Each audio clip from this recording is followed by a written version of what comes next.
Hey guys, I know that this is a little bit later than I normally post the video. It is actually the day of Wednesday. My computer is still occupied by my cousin. She's working at home, so I haven't had a chance to jump on there and do a more detailed video, but I did want to jump back into scripture. So this week I am taking the devotional straight from the Lose It for Life devotional book. If you have this, you're welcome to pull it out and read it if you want to. I'm using the devotional from September 24th. So the verse is John 16:21.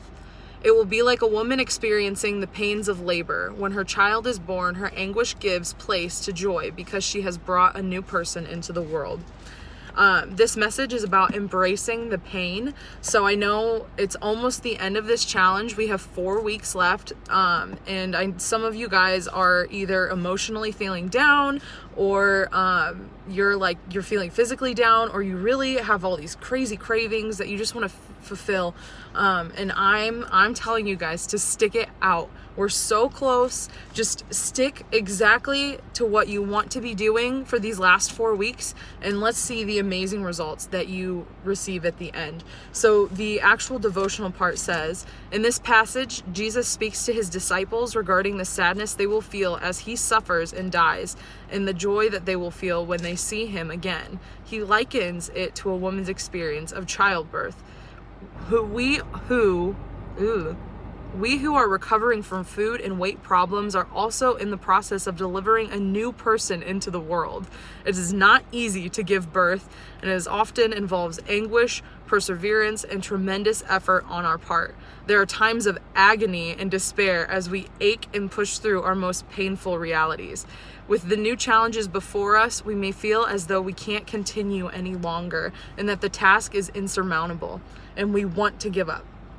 Yet we are reminded that through all of the distress and anguish is turned out great joy, and the new person emerges. Transition is painful, so making changes is painful. Not eating fast food every day for every meal is a very difficult thing to do. That's how I used to live. I would wake up, I'd go to work, on the way I'd grab breakfast, I'd grab lunch on the way home.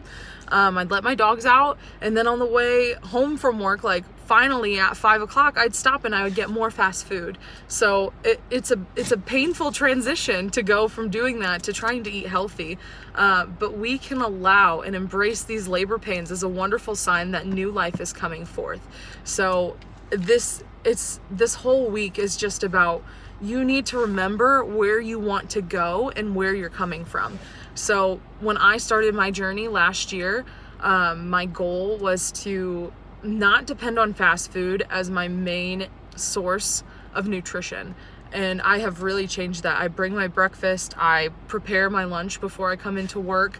I do almost everything on my own. I eat dinner at home, and I not only have I seen the changes in how I can look at something and determine if it's a healthy option for me to eat, but I've also saved a lot of money. So, I don't have to buy all fresh fruit and fresh vegetables to be successful in my diet.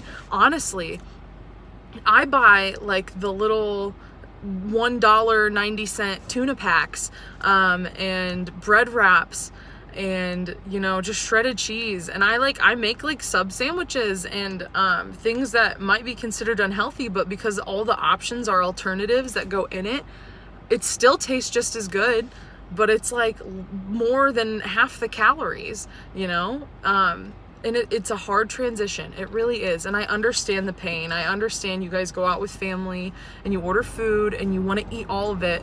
I do too, but you have to find healthy alternatives and things that are manageable in the long run. So if you go out to eat, when you get your plate, ask for a box right away, split your plate in half and put the food in the box and take it home. That's a great way, because the portions at most restaurants are so huge. They're just so large. You shouldn't be eating that much at a meal unless if that's your only meal for the day. Just because the calories could equal almost 2,500 calories depending on how much you're eating. So the declaration for this week's verse is, today, Lord, may I embrace the pain that comes with making positive changes in my life. May I receive it as evidence that my new life is emerging. So just remember, with every decision you're making, every healthy option and alternative that you're eating, every exercise that you're doing this for a bigger purpose than just weight loss. You're doing this because you want to be healthy. You're doing this because you want to live a healthy lifestyle. And that's the whole goal of this weight loss challenge this whole time. We want you guys to want to live a healthier lifestyle. Just not just lose weight for a 12-week period, but be able to lose weight and maintain it for the rest of your life. And I'm sorry if it feels like I'm rambling. I am a little bit. But it's just so important to me because I've lost weight before, and because I didn't fix my relationship with food and I didn't fix the underlying problems of why I was overweight, I gained it back.